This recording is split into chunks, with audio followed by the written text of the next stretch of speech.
তোর ভিতরে কাকে রাখবো কি জানিস? আসাদুল্লাহিল গালিব, দুনিয়ার সমস্ত কাফেরদের বিরুদ্ধে আল্লাহ রাব্বুল আলামিন যাকে বাঘ বানিয়ে পাঠালেন সেই হযরতে আলী, তার স্ত্রী রেখে যাব, খবরদার বেয়াদবি করবি না। কোনো জবাব আসে না।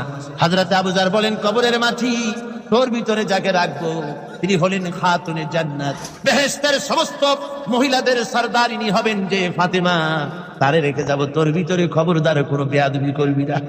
আবার হযরতে আবু যার বলেন, কবরের মাটি, তোর ভিতরে কারে রাখবো কি জানিস? তোর ভিতরে আজকে যাকে রেখে যেতেছি তিনি হলেন আখেরি জামানার পয়গম্বর বিশ্বনবী জনাবে মুহাম্মদ রাসূলুল্লাহ সাল্লাল্লাহু আলাইহি ওয়াসাল্লামের কলিজার টুকরা মা ফাতেমাকে তোর ভিতরে রাখবো, খবরদার কবরের মাটি বেয়াদবি করবি না। কিতাবে এসেছে হযরতে আবু যারকে বাড়ি শুনতে পেলেন, আওয়াজ এলো, কে যেন বলতেছে, রে আবু যার, আমি